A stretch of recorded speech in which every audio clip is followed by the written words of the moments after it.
gold trails and ghost towns. Share the adventures of our early pioneers as we explore the development of the Pacific Northwest and beyond. With your host, Mike Roberts, and historian Bill Barlee.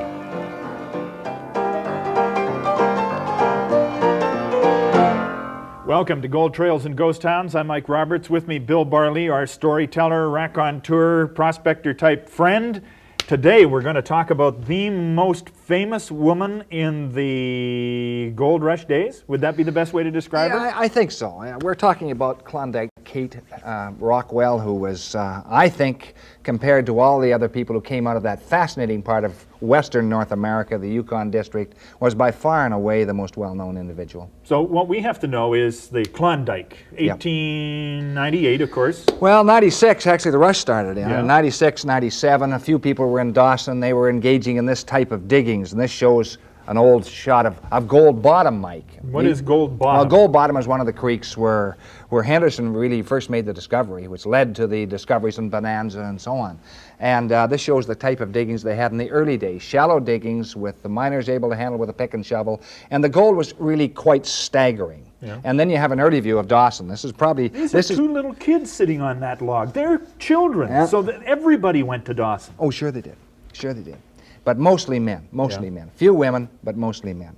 And this shows Dawson, it shows Front Street in its original idea, and then Hospital Hill there. Yeah. Now these guys are rocking gold, this bunch here. Yeah. That looks like a leisurely kind of work, you know, just sort of sitting back and rocking. Well, you had to save water, so rocking was the easiest way to do it. And Mike, the ground was so rich, and we mentioned that years ago on this. The ground in the Klondike or the Yukon was, I think, probably the best ground in the world, with a possible exception of some ground in Russia, which we don't know much about. Yeah, but they were hauling gold by the ton out of here. And they got in the difficult way, Mike. Most of them came in over either the Chilkoot Pass and the Chilkoot, and this is a famous shot from the Chilkoot, shows a string of men in an unending line going up the Chilkoot, then going on to Lake Bennett, then down through Miles Canyon and into Dawson itself. The other pass was White Pass? And the other pass is White Pass, and here shows White Pass, and not many people on the trail, but it shows the difficulties they had to do to get over it. Yeah. And then when they got right into White Pass, this shows a few mules, surprisingly enough, carrying hay for some horses that are working the trails. And a lot of those horses died, of course. And into this environment of 30,000 prospectors and maybe a few children comes Klondike Kate. Comes Klondike Kate, and she is really in a class by herself, Mike. All righty, we'll talk about Klondike Kate as Gold Trails continues.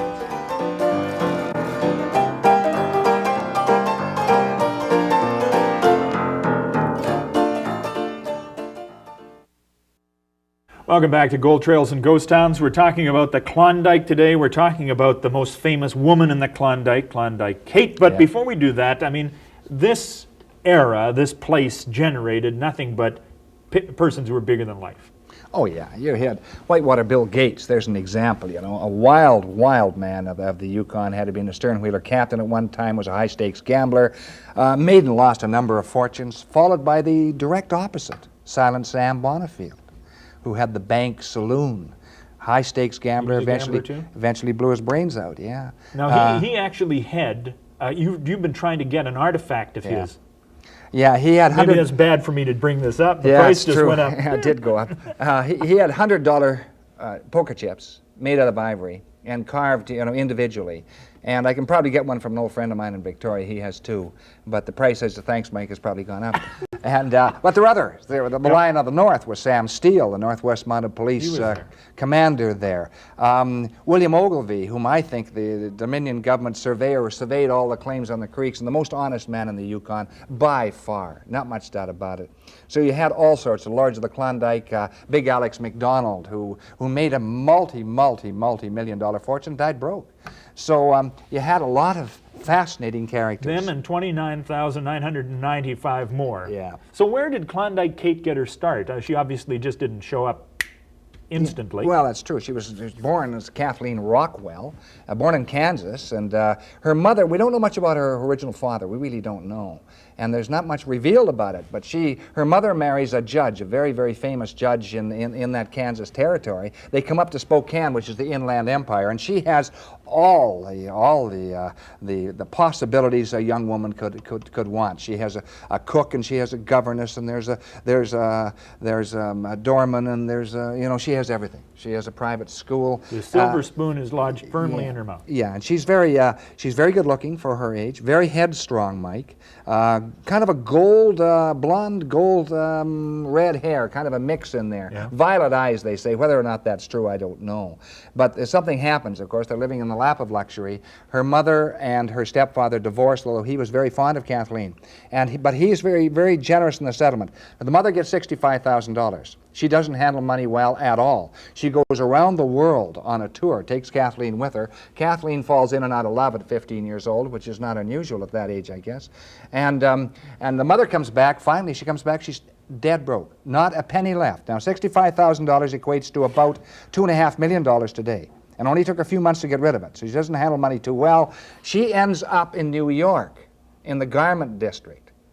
So she is actually... So she's in a sweatshop? She's in a sweatshop in the garment district. Well, and that's where she stays. Kate obviously doesn't like this bit at all. Well, no, but she's cut loose now from her mother because she has no option. So Kate goes in, answers an ad in a newspaper, becomes a chorus line girl.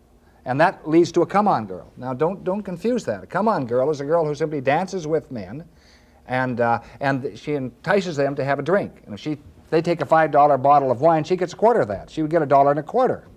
And so she breaks into a troupe, and the troupe then travels towards the northwest of British North America and America itself. So that's Victoria, Vancouver, and Seattle. They end up in Seattle with this troupe, and they do quite well, actually, in Seattle. And then they hear about a magnificent, absolutely magnificent gold rush coming out of the Klondike or the Yukon territory. Most people call it the Klondike. And the Argonauts start landing both in San Francisco and in Seattle. And they make such a hit in Seattle that it turns Seattle right around. This is a shot of a warehouse or a storefront selling provisions for the gold fields. Yeah, and most of those provisions are bags of flour. That's the staple. You lived on flour, and flour straight, they used to say sometimes, Mike. And of course this attracts, and there soon is a city established in this territory, and that's called Dawson City, which is, very, very important part of the whole picture. So they start gravitating north, and they go into Lake Bennett. And Lake Bennett is sort of the first stop en route to Dawson. And one of the major stops on the route to Dawson. They build the boats there. So they come into Lake Bennett, and here's a couple of shots of the area as it looked in that day. This is the bank, the Eternal Bank, the Bank of Nova Scotia. Merchants Bank of Halifax, right. Mike. Merchants Bank of Halifax. In the right province, wrong town. That's right. It was incorporated with the Bank of Commerce, I think, in 1921, if I remember correctly. And so anyway, so this is gold dust. They're gathering gold dust. Here's a Main Street shot on Lake Bennett before they're taking off for Dawson City. And all the people are gathered there. They're roping them off. They're getting ready for a 100-yard or 50-yard dash, Mike. Sure. Anything to pass the time and get a little wager going, and that's the kind of town it was. Precisely. And this is the canyon they go through. This is Miles Canyon. And this is a kind of a relatively calm part of the canyon. People who ran that canyon, they didn't allow women to run the canyon. She ran the canyon in men's clothes.